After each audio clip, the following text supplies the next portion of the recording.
forces américaines sont en place, prêtes à intervenir. Mais le feront-elles? Donald Trump dit espérer ne pas avoir à frapper l'Iran.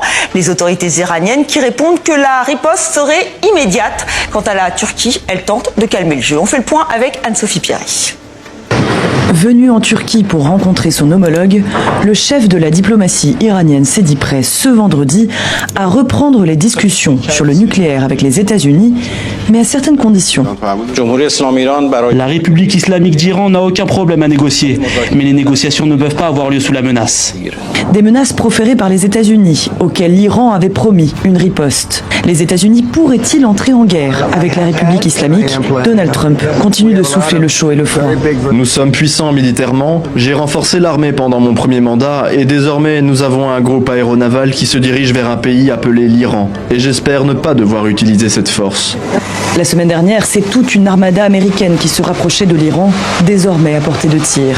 Le chef de l'ONU, Antonio Guterres, appelle à la désescalade. Nous estimons qu'il est important qu'un dialogue s'instaure afin de parvenir à un accord, notamment sur la question nucléaire, et d'éviter ainsi une crise qui pourrait avoir des conséquences dévastatrices pour la région. Et justement, dans cette région, la Turquie se positionne en médiateur du conflit. Elle qui veut à tout prix éviter une escalade militaire à ses portes et plaide pour un accord sur le nucléaire.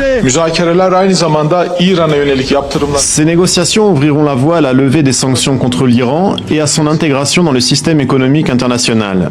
Ces mesures apporteront des avantages considérables à toutes les parties.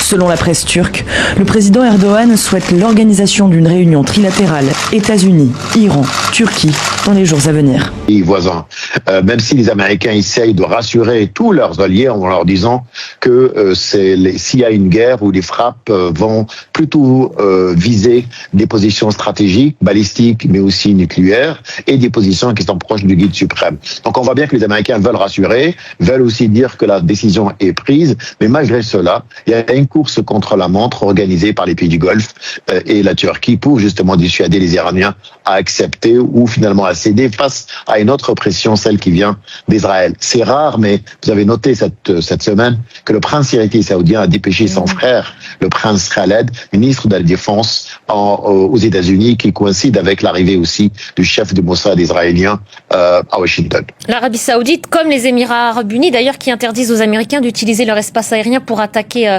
l'Iran. Quelle analyse il faut faire de ce positionnement de l'Arabie Saoudite, des Émirats Arabes Unis et d'autres États dans la région qui ne veulent absolument pas être impliqués d'une manière ou d'une autre dans une attaque sur l'Iran? Pourquoi?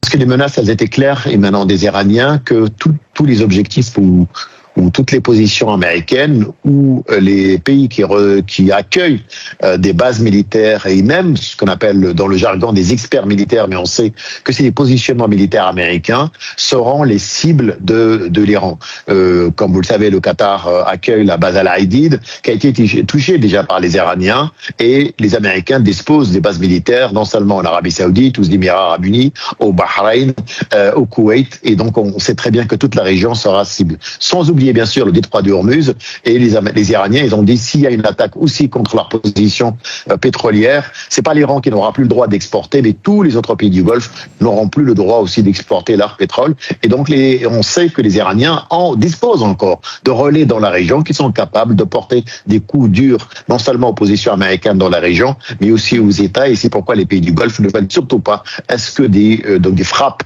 américaines, c'est-à-dire soient lancées à partir de certaines bases situées dans le Golfe. On a en tous les cas l'impression d'être aujourd'hui un cran en dessous des déclarations guerrières et des menaces de part et d'autre. Peut-être manifestement aussi parce que l'Iran est acculé, mais lorsque le chef de la diplomatie iranienne dit que son pays est prêt à reprendre des négociations sur un pied d'égalité, c'est déjà une main tendue vis-à-vis des Américains qui n'excluent pas non plus la reprise du dialogue. Oui, c'est une main tendue. Non seulement le ministre des Affaires étrangères Abbas Araghchi, mais aussi le président iranien.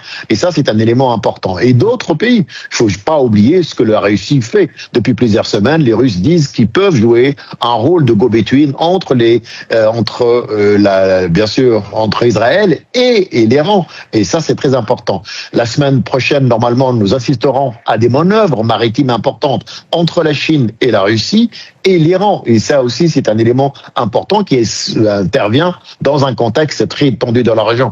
Difficile d'imaginer des manœuvres militaires entre ces trois pays, alors que les Américains et les Israéliens se préparent à une guerre contre des positions iraniennes. Donc on voit aujourd'hui, c'est vrai qu'une main tendue, les Iraniens qui sont prêts à lâcher du lest sur certains dossiers, qui demandent juste le respect entre Américains et Iraniens, et en même temps on a l'accélération de plusieurs médiateurs dans la région. Et quand le président américain dit lui espérer ne pas devoir frapper l'Iran, alors qu'il a montré les muscles, il a communiqué sur le déploiement militaire dans la région, qu'est-ce qu'il faut comprendre? Est-ce qu'il joue le temps?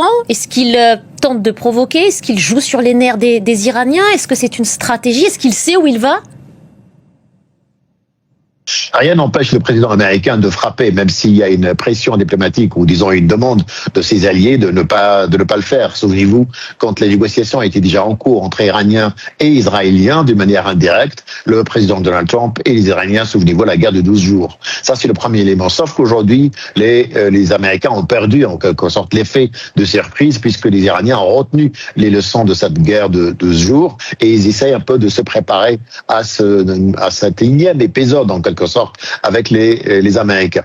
Troisième élément important, c'est vrai que ce déploiement militaire ne se fait pas avec un coût énorme juste pour impressionner, mais s'il y a vraiment une pression diplomatique, c'est clair que ce déploiement militaire de grande envergure, il est en mesure de exercer une pression sur les Iraniens pour non seulement accepter de venir à la table de négociation, chose déjà faite par les Iraniens sans des conditions. Souvenez-vous, avant, il y avait toujours des conditions avant de reprendre une négociation et dans une position de force plutôt des Américains pour négocier. Sinon, il y a une troisième option, c'est-à-dire que des frappes bien limitées, on est loin de changement de régime, mais des frappes limitées sur des positions nucléaires ou stratégiques, c'est-à-dire balistiques, sans vraiment déranger ou sans apporter un coup dur pour le système politique iranien pour ne pas justement causer une déflagration. C'est le jour d'après qui n'est pas clair pour les pays du Golfe et pour la Turquie, et c'est pourquoi il redouble de vigilance pour essayer d'éviter la région cette escalade. Ce sera ma dernière question, Hasni Abidi, et peut-être la plus importante. En quoi les États-Unis veulent-ils absolument contrôler le nucléaire iranien? Si attaque nucléaire il y a, les Américains géographiquement sont les plus éloignés, ils ne sont pas les premiers exposés, ce sont d'autres États de la région. Pourquoi les États-Unis cherchent-ils absolument à la contenir, cette menace? Ils ne veulent pas la contenir, ils veulent plus que ça. Ils veulent plus de programme nucléaire.